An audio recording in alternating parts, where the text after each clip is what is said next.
안원구의 뉴스 하청공장.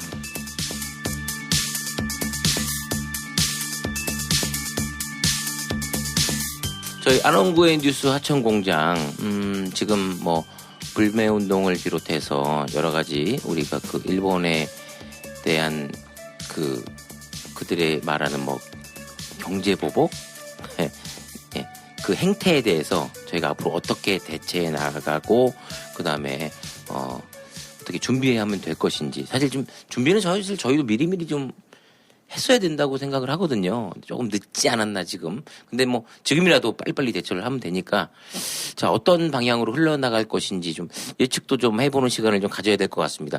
두 분은 어떻게 생각하십니까? 우선 이제 사실 우리가 대응 방안을 마련하기 위해서는 네. 제일 중요한 거는 일본의 의도를 이제 정확히 파악하는 게 중요하죠. 그렇죠. 그 이제 보면은 아까 우리 이야기도 있었지만 자기들이 경제적으로 손해를 감수하면서 이런 일을 벌인 거잖아요. 네. 그러니까 단순한 그냥 경제적 침략은 아니다. 그럼 뭐를 지금 바라고 한 거냐? 옛날부터 우리 속국이었으니까 지금 속국처럼 행동해 이거잖아요. 말 들어. 그러니까 그거니. 너 옛날에 우리 집 종이었잖아. 그러니까 지금 뭐 너 좀 잘 살게 됐다고 지금 와서 우리한테 거들먹거리지 마. 이런 거잖아요. 듣는 우리로선 도저히 용납할 수 없는 일이죠. 이게 그렇죠. 굴종을 유도하는 거잖아요. 네. 우리 정말 죽어도 그 굴종을 우리가 다시 또 겪을 수는 없잖아요. 아유, 그럼요. 이거는 뭐 정말 우리 국민들이면 여기에 반대하는 사람 아무도 없을 거예요. 그거를 지금 원하는 게 일본 아베란 말이에요. 이게 이제 이들의 의도고. 그래서 정말로 우리가 그럼 지금 뭐 자유한국당 일부 세력들이 이야기하는 것처럼 가서 사죄하고 그러면 해결되겠죠. 네. 우리 잘못했어. 뭘 잘못했는지 모르지만 하여튼 우리 잘못했어. 이렇게 하면 해결은 되겠죠. 네. 이렇게 할 수는 없는 거잖아요. 네. 일본전에서도 축구해가지고 그냥 하여튼 무조건 10골 넣어주고 우리는 그냥 오면 제대로 좋아하겠죠. 네. 우리 그냥 있을 수 있나요? 말도 안 되는 거죠. 말도 안 되는 거죠. 그래서 이러한 거를 우리가 얘네들의 의도는 그건데 그러면 그거 말고는 해결 방법이 없어? 일부에서는 뭐 그러면 일부 강제징용 문제를 우리가 받아들이고 우리 국가가 그걸 보상을 해주면 어떠냐, 배상을 해주면 어떠냐, 피해를 본 사람 위로금 형식으로 주자, 뭐 이런 이야기도 하고 하는데 사실 돈이 문제가 아닌 거거든요. 그럼요. 여기에는 우리 국민들의 몇십 년 동안 누적되어 온 이 감정이 지금 다 쌓인 거잖아요.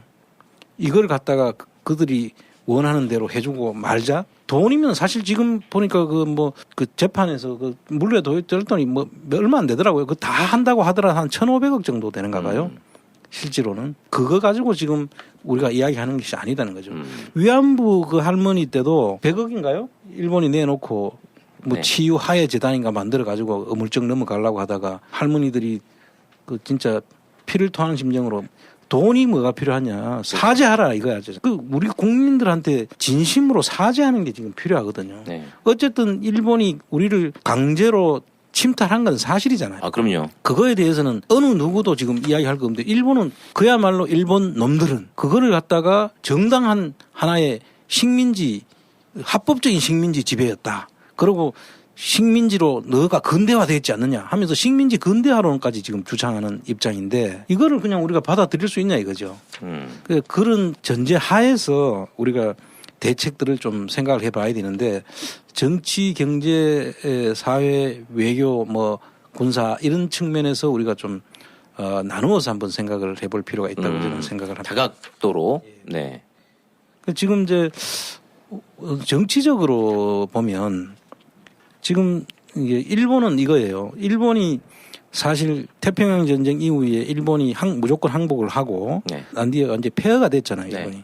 그런데 일본이 오늘 일어서게 된 배경에는 이제 우리나라 6.25가 있었지 않습니까? 네. 그 6.25 때 일본이 미군의 그 군수기지 그러니까 미군이 이제 참전을 하면서 연합군이라는 이름으로 참전할 때 그때 이제 군수기지를 가까운 일본에다 두면서 거기서 사실은 일어날 수 있었던 거였거든요. 그 지금 일본 입장에서는 일본이 지금 상황이 되게 안 좋다는 거예요. 지금 우리가 아는 것 이상으로 지금 상황이 안 좋아요. 그래서 그 일본 입장에서는 정치적으로도 이 상황을 면하기 위해서는 북한하고 한국하고 사이에 계속 갈등 관계가 유지가 돼야 되는 거예요. 그러니까 통일이 되면 안 되는 거 아니에요? 그리고 통일되면 큰일 나는 거죠. 난리 나는 거죠. 그리고 경제적으로도 우리는 지금 우리도 지금 잠재적 성장률이 거의 제로에 가깝게 돼 있는데 그 상태에서 통일이라는 변수는 우리한테 엄청난 경제적 이익을 가져다 줄 수 있는 요인들이 돼 있는데 그게 통일이 되면서 갑자기 일본 입장에서는 그래 되면은 일본이 한번 새로 다시 도약할 수 있는 계기가 사라져 버리는 거예요.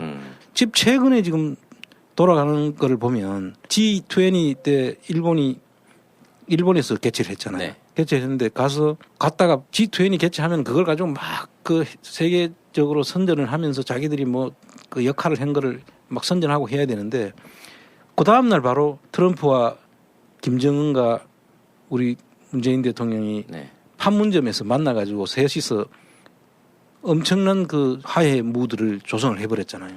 그러니까 아베가 G20 언제 했지? 지금 아무도 G20 했는지도 몰라요. 그런 입장이 있다 보니까 일본 입장에서는 지금 상당히 죽을 지경인 거예요.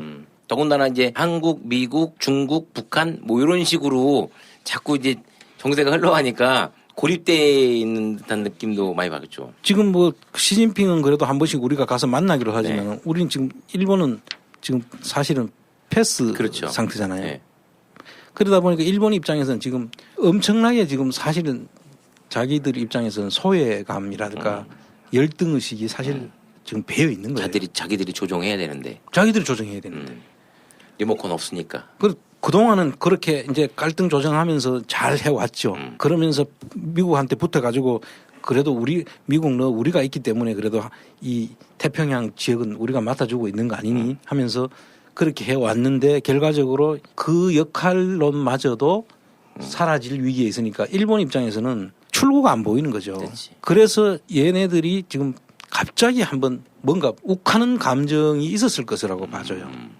그래서 이 정치 외교적으로 보면 정말 일본 입장에서는 더 이상 물러설 수가 없는 출구가 없는 그래서 최근에 지금 나온 뉴스를 보면 일본이 지금 북한한테 우리하고 회담하자고 계속 지금 그 러브콜을 보내는 모양인데 김정은이가 또 그거는 택도 없는 소리 하면서 지금 안 받아주는 모양이에요. 김정은 위원장은 세더라고요. 어려서도 네.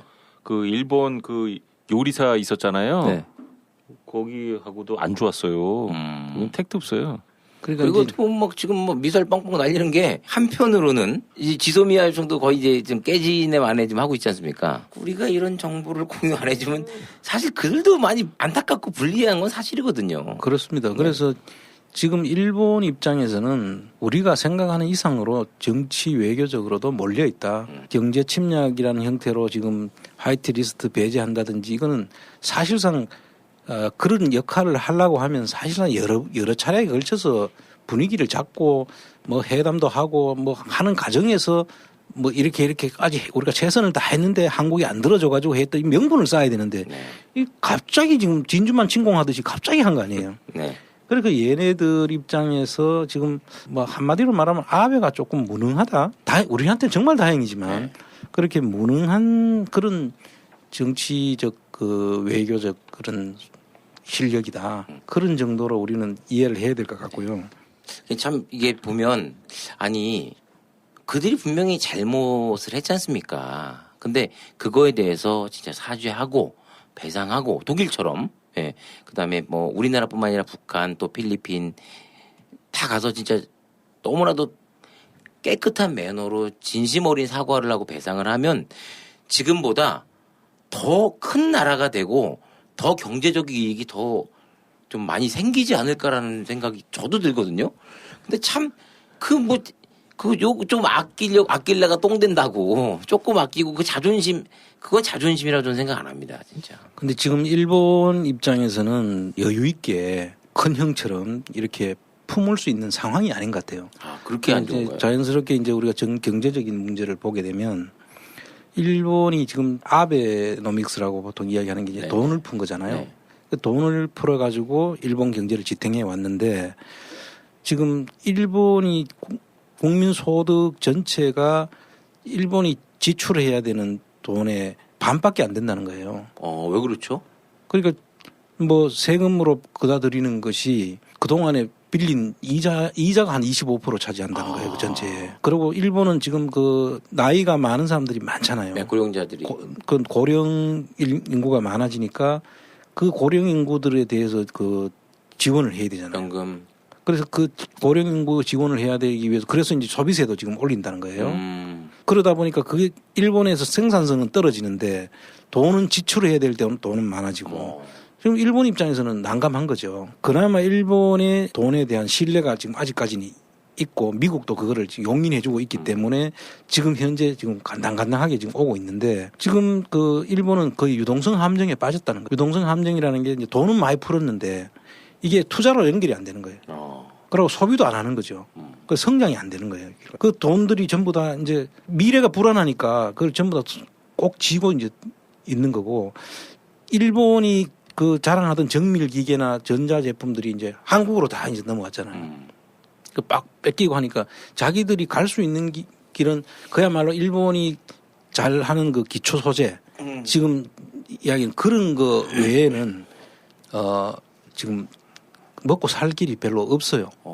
그러다 보니까 일본 입장에서는 지금 어에 보면 사면초가인 거죠. 그렇네요.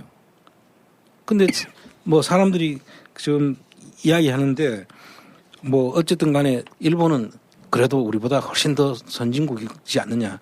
뭐 우리가 처음 이야기할 때 일본이 지금 우리보다 1인당 국민소득은 높다라고 돼 있잖아요. 네.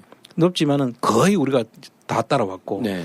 역동성 면에서 보면은 우리는 아직도 성장하는 쪽이고 우리도 많이 지금 꺾이고 있지만 일본에 비하면 아직도 우리가 훨씬 더 역동적이고 그런 측면에서 지금 성장률이나 비교를 해보면 우리 일본보다는 우리가 지금 훨씬 더 앞서가고 있습니다. 모든 그리고 기술 발전도 지금 일본은 정체인 반면에 우리는 계속 지금 새롭게 그 기술 개발도 이루어지고 있고 이런 부분들을 일본이 이제 보니까 이제 불안한 거죠. 처음 시간에 내가 말씀드렸듯이 네.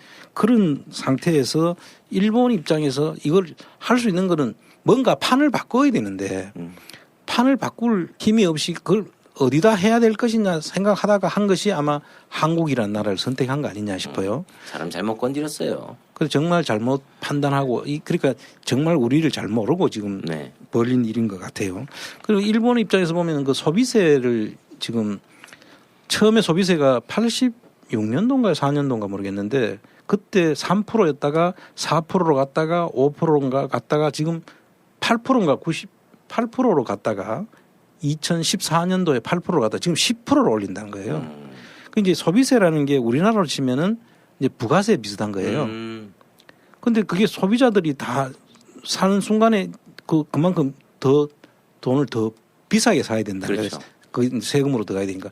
그 일본으로서는 지금 아무리 그 세금을 많이 받아봐야 그게 나가는 지출이 배나 더 나가니까 일본 입장에서는 지금 빚내 가지고 또 갚아야 되는 지금 이런 상황에 있다 보니까 이제 세금이라도 좀 더 올려 가지고 이제 그런 부분들을 좀 줄여보자고 하는데 그걸 하게 되면 결과적으로 또 어떻게 됩니까? 소비가 더 위축되죠. 안 사죠. 투자도 더 안 하려고 하죠. 소비세가 올라가면. 그래서 지금 일본은 이래 저렇게 지금 사실 되게 어려운 상황에서 그럼에도 불구하고 자기들 내수 시장하고 수출로 가지고 그래도 먹고 살았는데 자 소비세 올리면서 지금 내수가 떨어질 거죠. 그러니까 수출을 가지고 해야 되는데 지금 하는 짓이 뭡니까? 수출 안 하겠다는 거 아니에요. 그렇죠. 수출하던 거를 지금 끊겠다는 네. 거잖아요. 그러면 우리는 가만히 있나요? 그리고 관광 수입 우리한테서 엄청나게 받아들이던 관광 수입도 지금 완전히 지금 반토막 나버렸잖아요. 네. 앞으로 더 심하겠지만 일본은 정말 이게 돌파구가 없네요. 경제적으로 자기들이 가야 될 길을 지금 완전히 잘못 들어선 거예요. 그래 아베가 머리가 나쁘다. 내가 이렇게 지금 아니 그 촛불혁명처럼 일본도 잘하면 끌어내릴 수 있겠는데요? 그거 한번 보세요. 우리나라하고 전쟁을 해가지고 지도자가 안 바뀐 나라가 없어요. 나라가 망하거나. 아 그렇네. 수나라하고 전쟁해가지고 수나라 망했죠. 네. 당나라하고 전쟁해가지고 당태종 눈 빠졌죠. 네. 그리고 아웃됐어요. 그죠. 임진왜란 때 토요토미 히데요시도 갔어요. 그렇네요. 다 밖에 우리나라하고 전쟁을 하거나 부딪혀가 물론 우리 피해가 엄청나죠. 피해 엄청난데요. 우리하고 전쟁을 해가지고 작살 안 나란 나라는 없어요. 예. 갈 거예요. 아베도 조만간 가겠는데 진짜.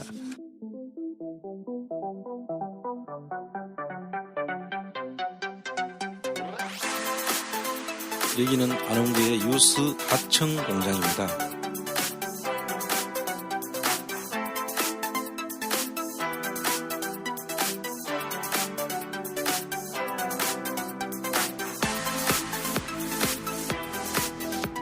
일본이 그러니까 이게 전체적인 기획 능력이랄까? 만약 이런 일을 벌이려고 하면 이게 이제 정말 아픈 곳을 도려내야 되잖아요. 우리가 정말 아파할 곳, 이게 큰일 나야 될 것을 문제를 삼았으면 우리가 이렇게 방송을 재미있게 할 수가 없는데 네.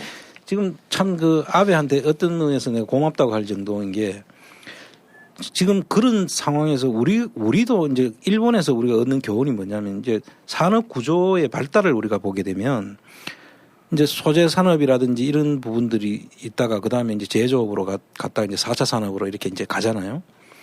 이런 가는 과정에서 일본이 이렇게 가는 과정에서 우리가 이미 일본의 그 반도체라든지 전자산업이나 이런 것들을 우리가 다 이제 흡수를 했어요.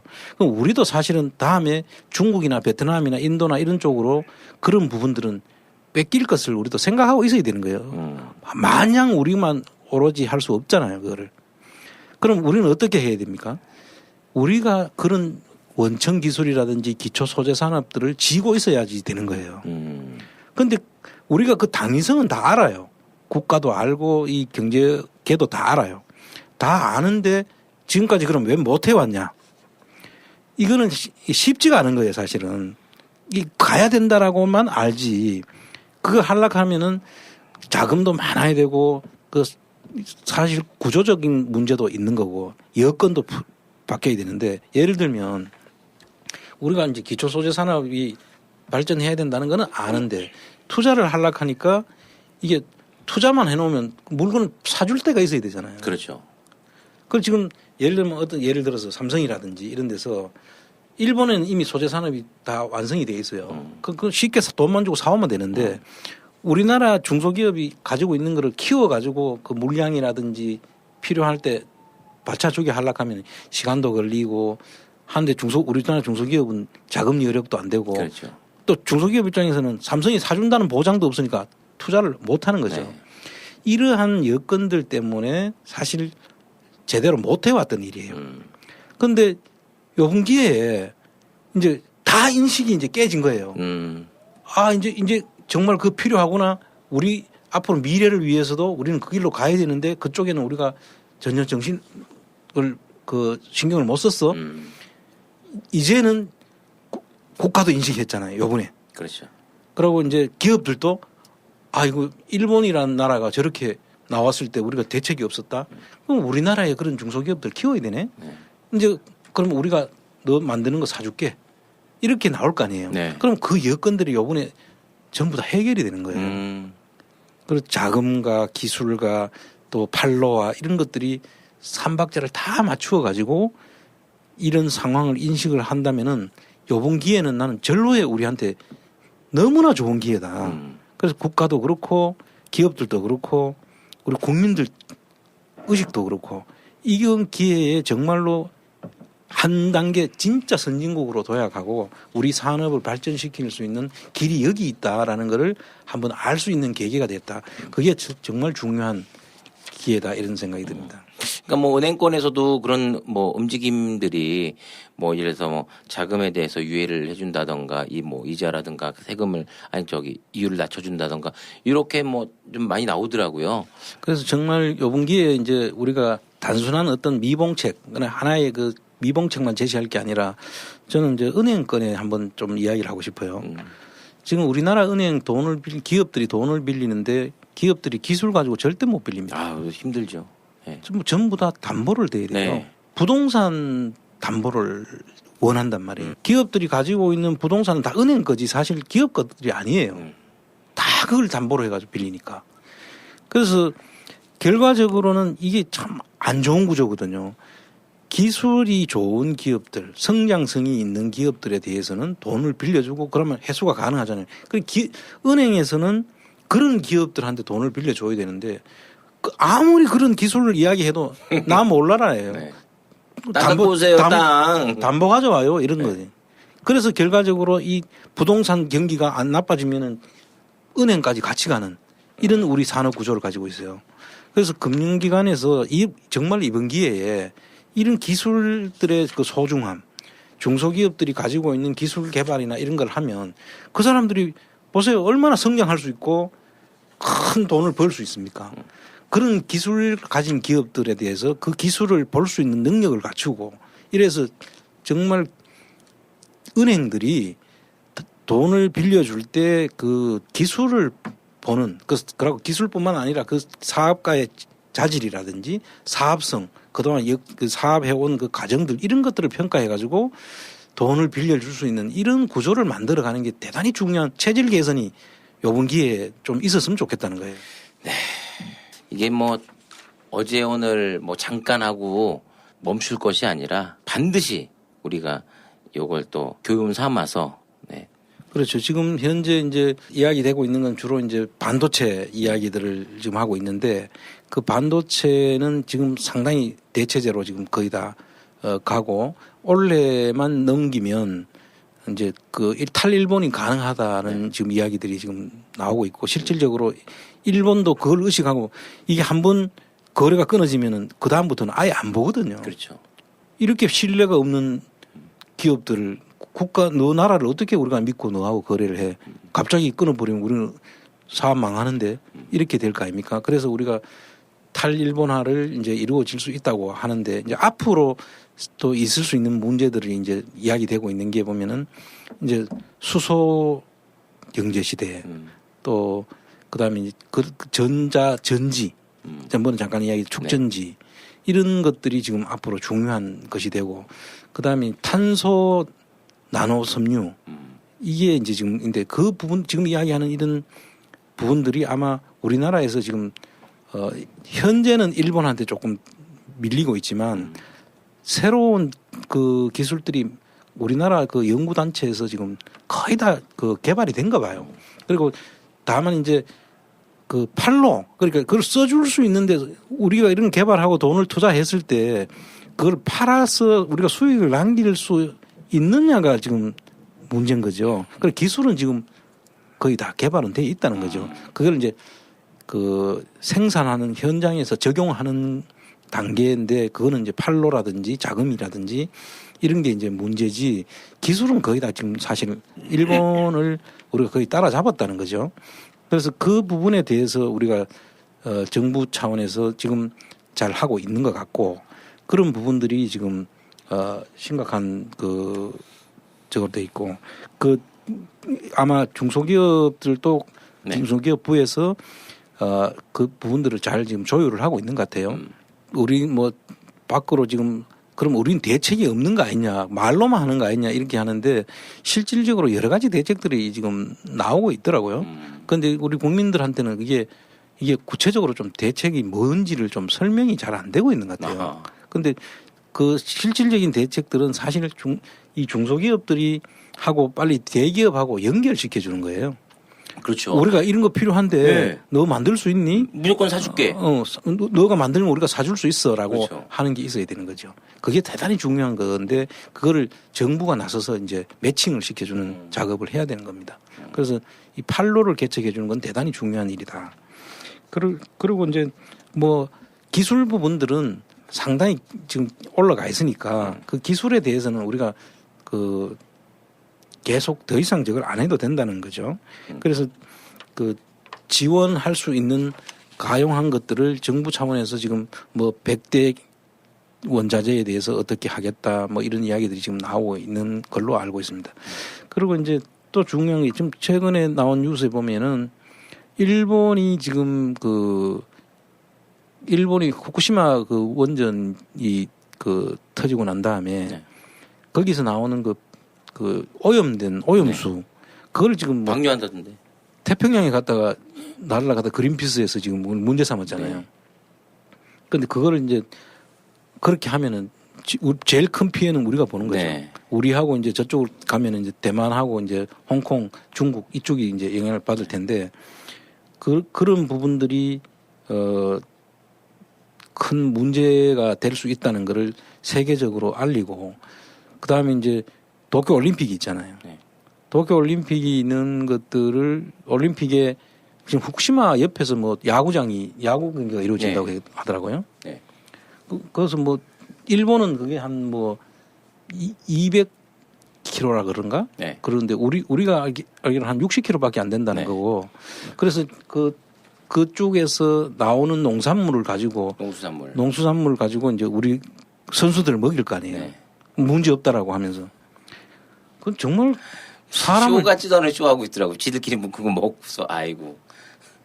근데 가서 진짜 아베 집에 매일 그거를 갖다 재배해는 그대로 그냥 해가지고 먹여줬으면 좋겠어요. 네. 괜찮다고 하면 정말로.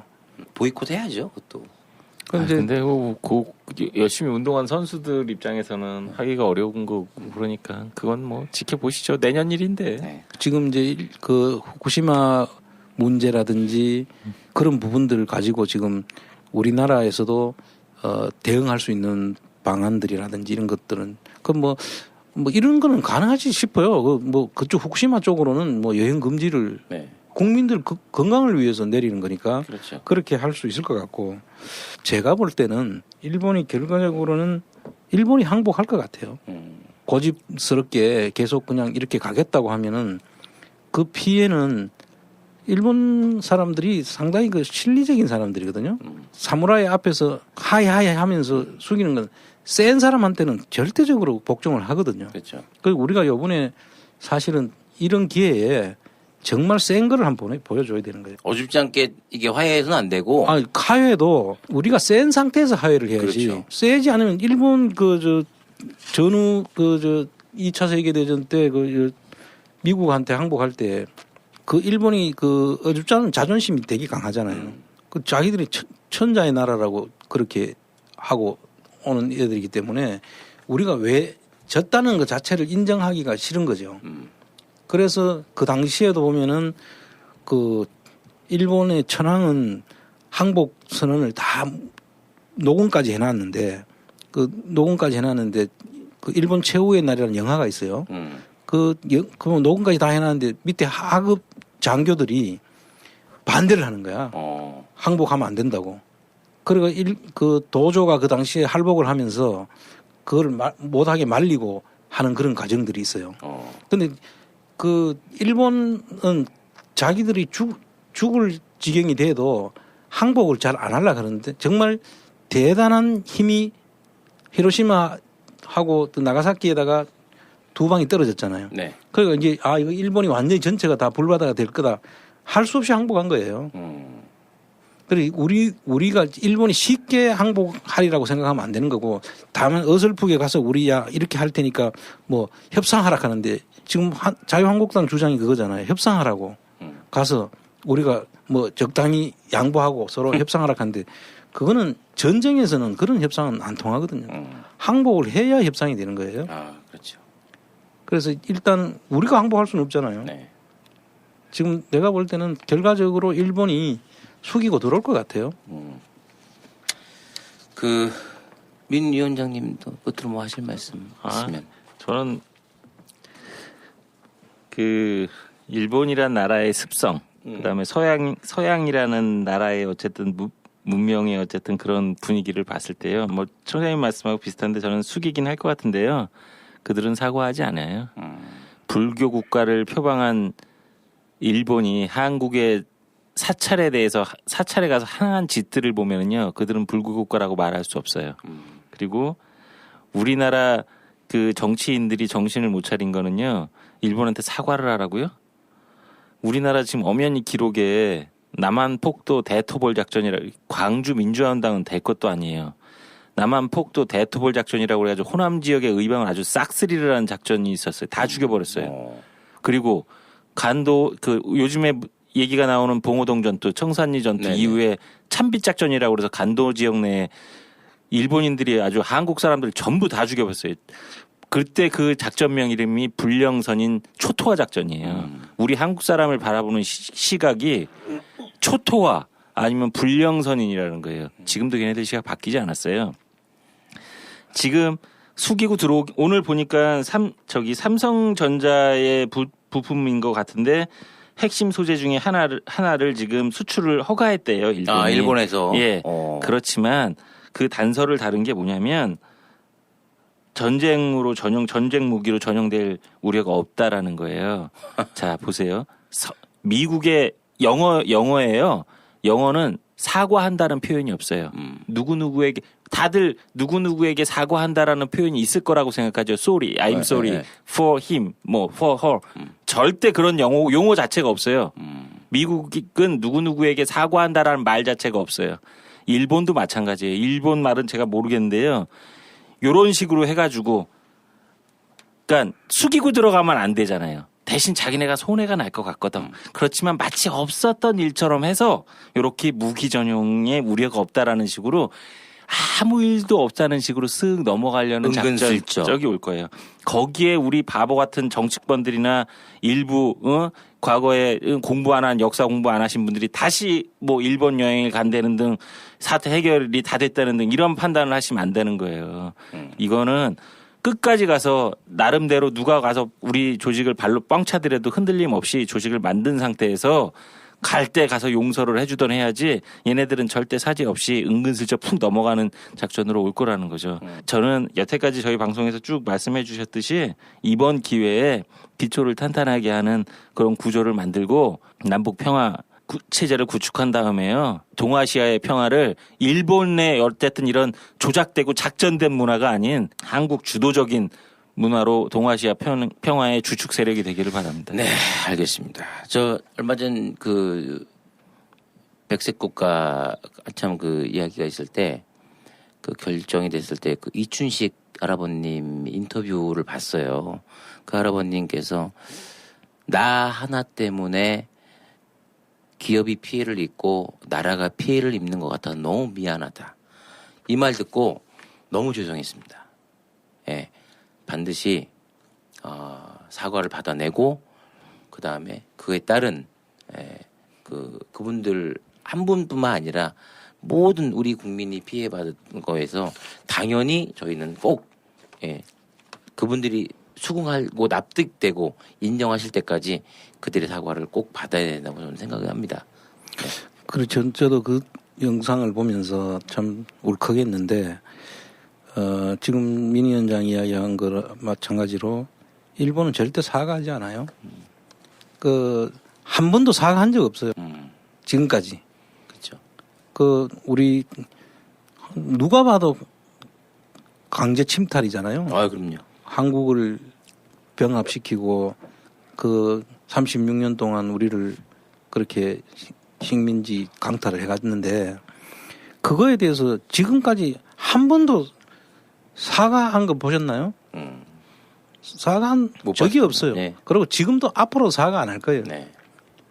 걔들은 아까 이야기했잖아요. 우리 역사에서 자기들이 계속 자기들이 중심이고 한국을 점령하는 것은 정한론이라고 주장하는 것은 우리 원래부터 우리를 속국이라고 생각하는 나라한테 우리가 사과하라 하는 것도 그것도 어떻게 보면 정말 그대로 말하면 일본은 씨를 말려야 되는 거예요. 그렇지만 지금 현실적인 상황에서 우리가 그것만 주장하면서 과거에 염려할 수는 없잖아요. 네. 결국은 우리가 일본의 사과를 받아내는 길은 뭡니까? 우리가 힘을 키워야죠. 힘을 키워야 되고 네. 우리가 강해지는 거예요. 우리가 강해지면은 쟤들은 사과할 수밖에 없어요.